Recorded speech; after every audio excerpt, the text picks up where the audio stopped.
আমি আশ্চর্য হয়ে যাই। বিএনপির প্রতি আমার করুণা হয়, যাদের দ্বারা চক্ষুদান, আজকে তাদের কি তোমরা নিন্দা করতেছ, তাদের বিরুদ্ধে কেস দিয়েছ। আজকে তারেক জিয়া বাংলাদেশে ফেরার স্বপ্ন দেখতো না যদি শ্বাসদিরা না থাকতো।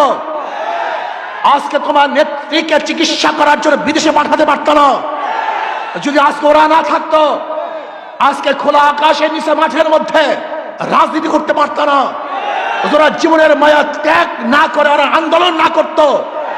কিন্তু আজকে যাদের মাধ্যমে নেত্রীকে চিকিৎসার জন্য ব্রিটিশে পাঠিয়েছ, তোমার নেতাকে বাংলাদেশে আনার ব্যবস্থা করতেছ, আজকে নির্বিঘ্নে রাজনীতি করার সুযোগ পেয়েছ। আজকে সত্য কথা বলার কারণে সেই রাজনীতির বিরুদ্ধে কেস দিয়েছ। বাংলাদেশের মানুষ তোমাদের এই ঔদ্ধত্য কোনো অবস্থাতেই মেনে নেবে না, মানতে পারে না। আজকে প্রশাসনের যে অবস্থা, নিজেরা নিজেদের নিরাপত্তা নেই।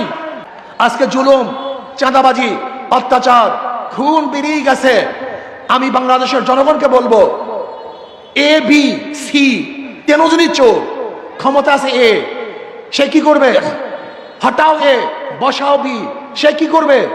হটাও বি বসাও সি, সে কি করবে? শুধু নেতা এবং দলের পরিবর্তন হয়েছে, আদর্শ নীতির পরিবর্তন হয়নি। আজকে চাঁদার হাতার পরিবর্তন হয়েছে, চাঁদার পরিবর্তন হয় নাই। চাঁদাবাজদের চেহারার পরিবর্তন হয়েছে, চাঁদাবাজি পরিবর্তন হয় নাই। ধর্ষকদের চেহারার পরিবর্তন হয়েছে, ধর্ষণ বন্ধ হয় নাই। এই লুটেরা, চোর, ডাকাত, বদমাশরা যদি আবার ক্ষমতা আসে, তাহলে এদেশের মানুষ কি যে বিপদে পড়বে আপনারা জানেন না। আল্লাহ না করুক, আল্লাহ না করুক, এই চাঁদাবাজ খুনিরা যদি আবার ক্ষমতা আসে, আওয়ামী লীগ যে দুঃশাসন উপহার দিয়েছে তার চেয়ে অনেক বেশি দুঃশাসন আপনারা ভোগ করবেন, কোনো সন্দেহ নাই, কোনো সন্দেহ নাই, কোনো সন্দেহ নাই। কাজী চাঁদাবাজদেরকে আমরা ক্ষমতা আনতে চাই না, কোন ধর্ষকদেরকে ক্ষমতা আনতে চাই না, দুর্নীতিবাজদেরকে দ্বিতীয়বার বাংলাদেশের ক্ষমতায় দেখতে চাই না।